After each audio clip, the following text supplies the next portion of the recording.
March is upon us, and as some teams have already earned automatic bids to the Big Dance, others have yet to begin the final leg before the NCAA tournament. I'm joined now by Julian Council, Jason Vonick, and Steve Normington to preview 4 of the most impactful conference tournaments. Now, guys, let's start here with the Mountain West. Who is going to win this conference tournament and why? Call me crazy, but I'm going with the Air Force Falcons. I'll call you crazy. Okay, call me crazy. But you know why? Count them 5 seniors, led by Michael Lyons, the Mountain West Conference's leading scorer at 18.3 points a game. You also got Taylor Brokoy, 6'10 senior, who can step out and shoot the 3. Then Todd Fletcher hit the big 3 against New Mexico this weekend. These guys are 17-12. They've beaten all the upper echelon teams in the Mountain West Conference. I say if they win 2 games, they're going to start out with UNLV. If they lost to on the road in overtime, then beat at home, then they're going to play Colorado State. If they win those 2 games, they should be in the tournament no matter what. You mentioned my team. They don't have all the seniors that Air Force has, but I like UNLV because they get it done with the fundamentals. They lead the conference in blocks, steals, assists, field goal percentage, defense. So they do a lot of the little things, and they have a lot of top recruits that they've gotten over the past few years, and they have the raw talent. I think they can get it done, and also they're home. UNLV might lead the conference in every statistic, but I'm going to go with the best team in the conference in New Mexico. Wow. They have the highest basketball IQ, and by that I mean that they know what they're doing.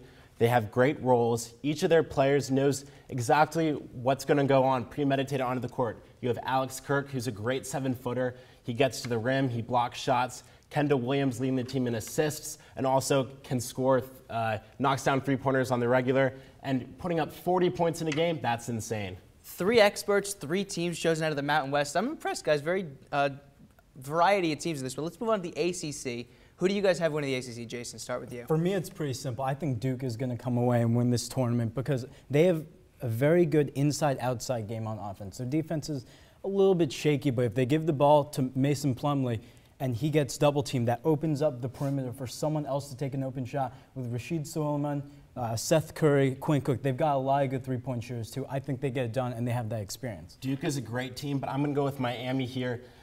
Size means everything in basketball.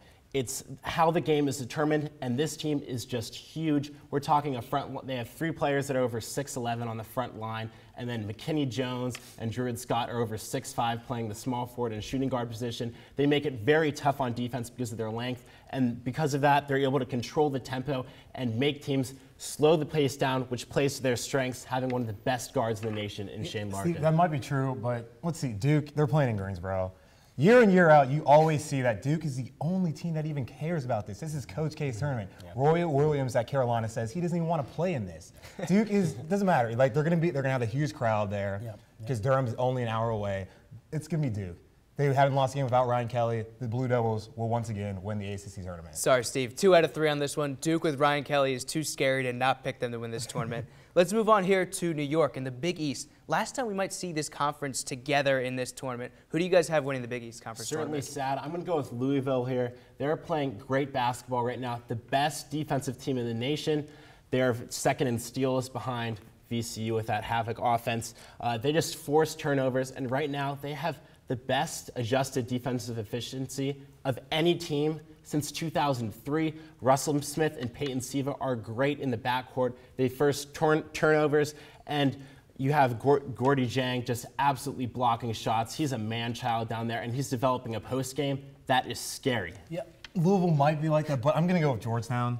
Georgetown is probably the most talented team in the Big East. They got the most talented team. Otto Porter Jr., Markel Starks. They get it done. And since losing Greg Whittington, they've only lost 1 game at Villanova on the road.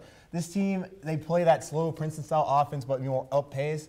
I feel like Georgetown has had momentum, and they're going to try to play for a 1 seed this weekend. Yeah, the 1 and 2 seeds, I think they're safe picks. But, I mean, this is what March Madness is all about. The Big East tournament, there's always havoc.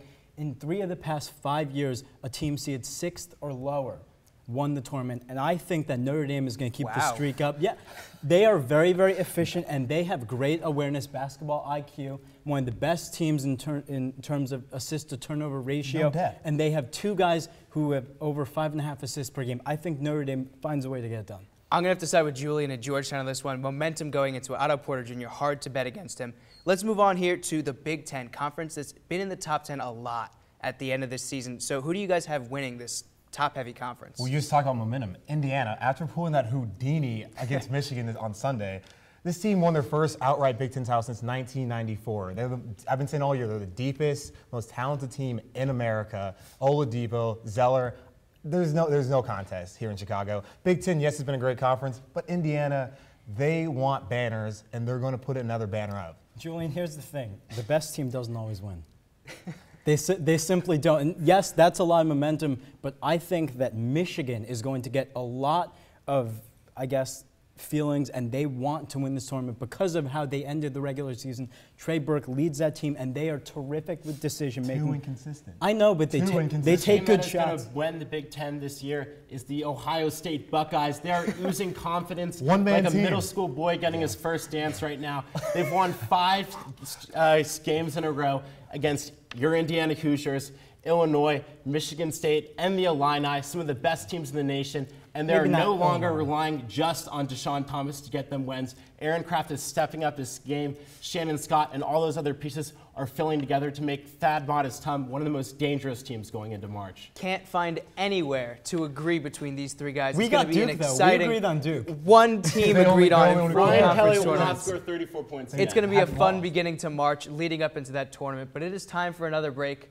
But Kurt and our NBA experts are up next with which teams are the most exciting to watch in the league. You're watching One-on-One Sports on Elon Student Television.